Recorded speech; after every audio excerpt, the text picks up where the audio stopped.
All right, so continuing on section 7.4, you might recall I need to go get my calculator. So now I'm back with those answers to your activities. You had 5 problems there I asked you to complete. So the first one was changing ounces into grams. So whatever you're asked to do, you put that over 1. We're converting 26 ounces, so we place that over 1. Then we times it by some statement of truth, unit fraction, so that ounces is diagonal.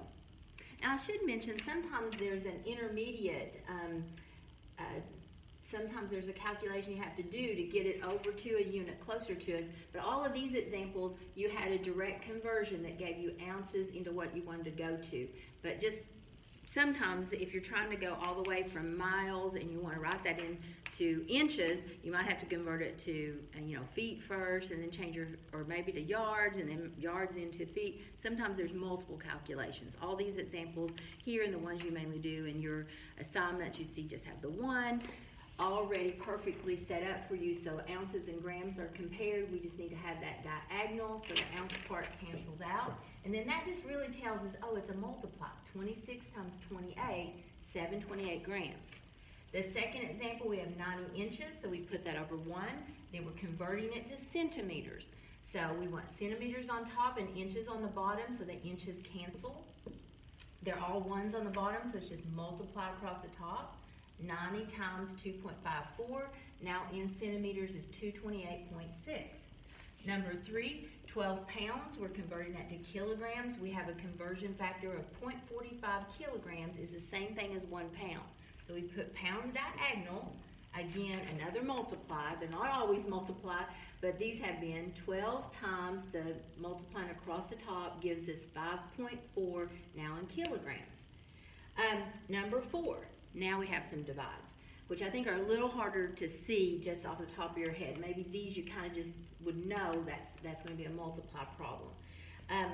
All right, so if we're changing meters to yards, we have a statement that a yard is 0.9 meters. They're very similar. Remember when we talked about a yard is 36 inches, and then the meter is 3 inches longer than that. So it's just a decimal amount longer, you see.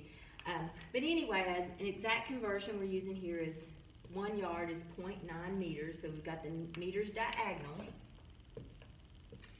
And maybe I should say it might not be a perfect 0.9. It might be 0.912 something, but they've rounded it to 0.9. So there might be a degree of accuracy that we might be off from, but for our calculation purposes, it's going to be fine because that's what they gave us in the problem to use.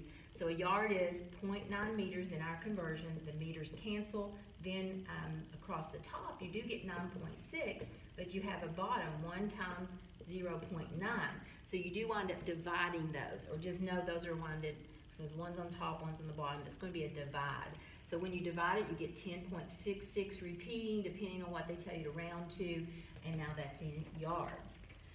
Number 5, kilometers.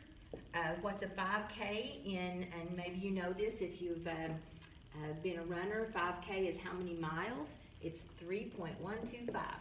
3.12 is the same thing as a 5K run if you're into that. All right, then next we have a little more of a reading application here. If you'll go ahead and read that, please.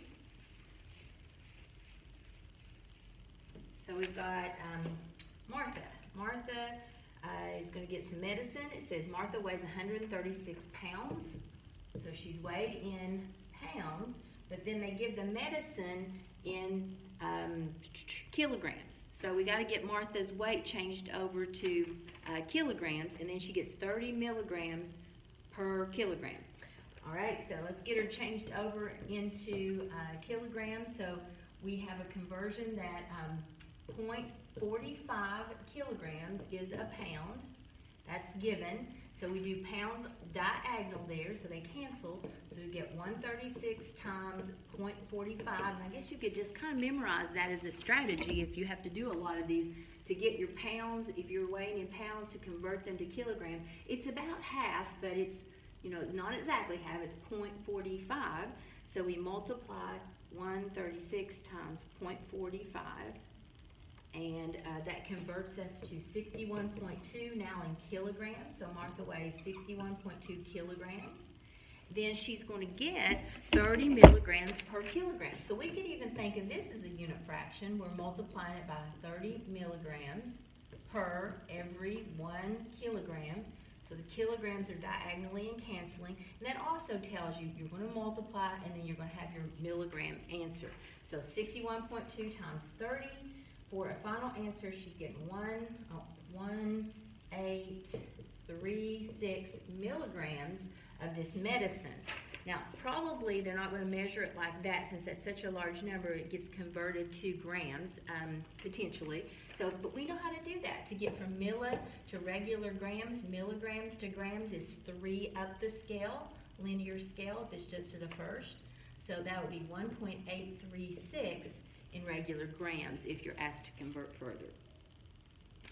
And then the last activity, the two Charlestons. There's a Charleston, West Virginia that most of us around the tri-state know about. Charleston is the capital of West Virginia and has an area of 8,458 hectares. Remember, that's how they do their area, or acres, similar to acres.